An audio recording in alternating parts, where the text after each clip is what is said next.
In the after show, we took a call about kind of near-death experiences and how do you explain these and the various studies that had come out. And I had mentioned that the one study that I'd seen recently, I suspected their methodology wasn't very correct. And it turns out, if you actually go look into it, it's even worse than that, because it's not just that the methodology might have been incorrect, it's that the news media is incorrectly reporting what the study actually says. Which this isn't kind a of surprise. This sensationalized thing. Oh, they've determined it's possible that there's life after death, and that's actually not what the study was showing.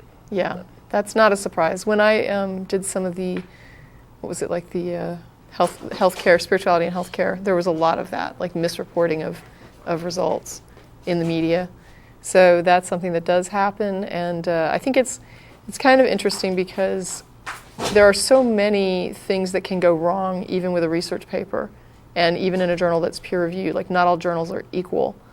And so you have a situation where it's getting to the point where you almost have to be savvy beyond the step of just saying, oh, here's this research paper. There's a lot of people that'll jump on a research paper, but you also have to understand where it was published and what was the journal. And I read something recently that was over at one of the apologetic websites that was dealing with the claim in the Dover trial that there aren't any intelligent design research papers published for peer review, and they were saying, oh yes, there are, and they list them.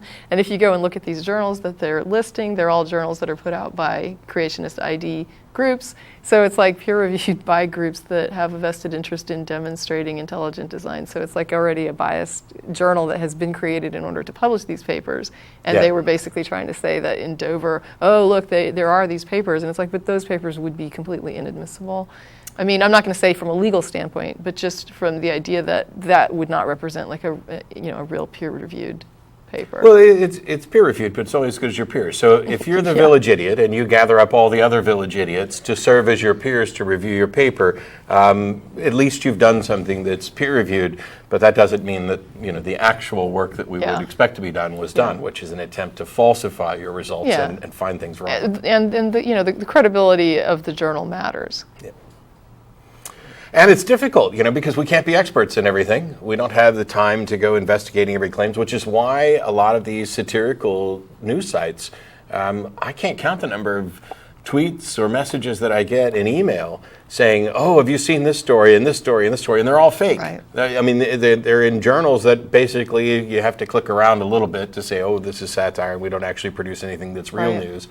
But we've been kind of conditioned that if this web page looks like this, then it's a reputable source, just like having somebody in the lab coat. I've seen also, for example, there was a paper that I looked at one point where when you looked at the peer response, like after it was published, they were all critical of the journal for having published it. So all of the peers that received the journal, like all of the people within the professional association that got it, were appalled that the journal had published this paper.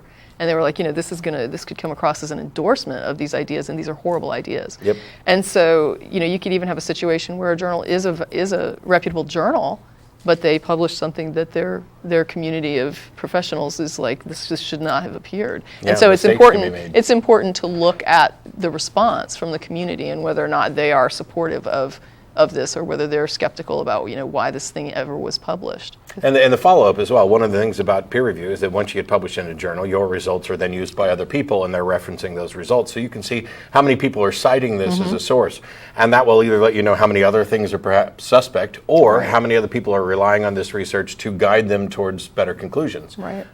So there's a lot of factors there, and it's not always easy. And the internet has made it both easier and harder by dressing up websites in virtual lab coats. One thing that I find really problematic is that there are people that I see that often, like I'll publish anything that seems like an interesting thing that's published. Like if it's interesting, I'll post it like on Facebook or something. I don't necessarily go in and like read it all and vet it all. It's just like this thing, looks interesting, whatever. And I throw it out just sort of for a conversation and assessment. It's not like an endorsement of it. But I will see people who will post something that is really like, if you look at the sample size, it might be like 11 people or, something real. And they'll be really relying on this.